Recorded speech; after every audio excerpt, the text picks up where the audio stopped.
keeper of echoes of stories, through time and realities.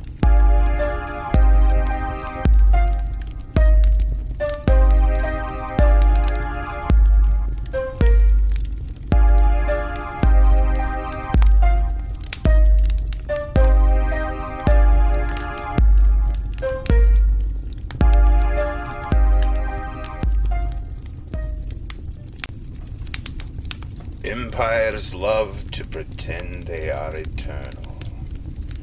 Kings especially.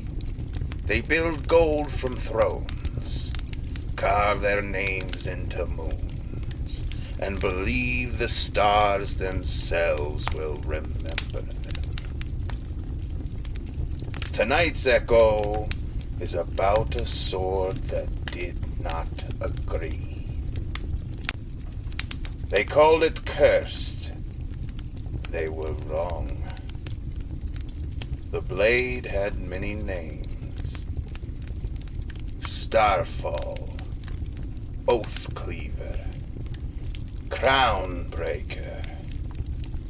It was forged before the first hyperlane was charted, in the heart of a dying sun, quenched in vacuum silence.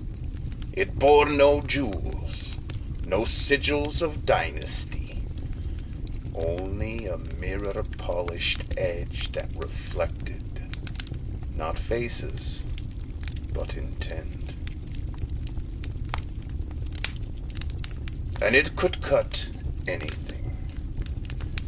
The first to wield it was Emperor Caelrix of the 9 orbits. He unified systems with treaties, then kept them with fear. The sword never dulled, but in his hands it grew heavy. During a coronation duel meant to inspire loyalty, it took his arm, then his life.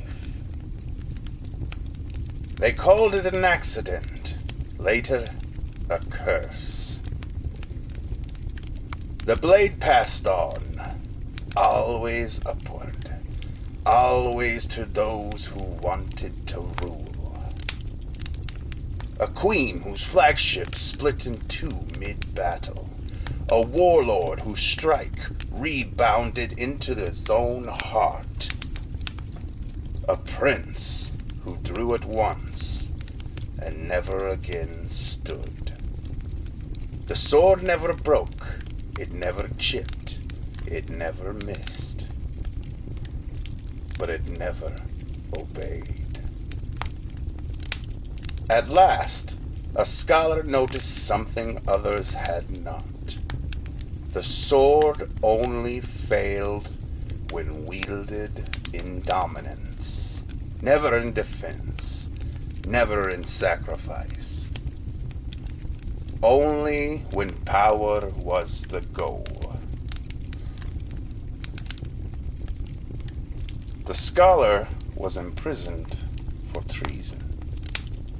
The sword remained free. The blade vanished for a time, until it appeared on a forgotten rim world. There lived in exile, no crown, no title, tending star beasts and broken people. When raiders came, exile lifted the blade, not to rule, but to stand in between. The sword moved like light, clean, true, no backlash, no rebellion. The people begged the exile to lead, to wear a crown, to claim the blade. The exile refused. "I will walk beside you," he said, "but never above." The sword hummed like approval.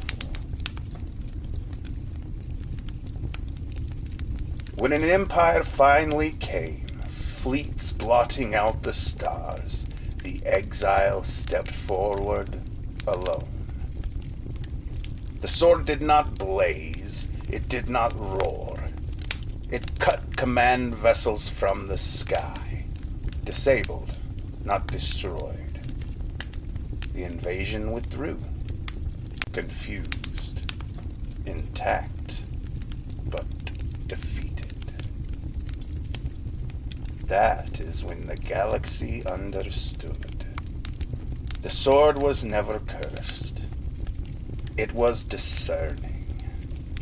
It did not serve kings. It served balance. Power seeks tools. Wisdom seeks restraint.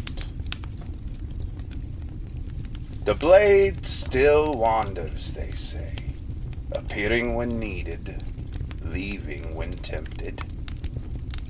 So if you ever find a weapon that refuses your hand, do not curse it. Ask yourself what it sees.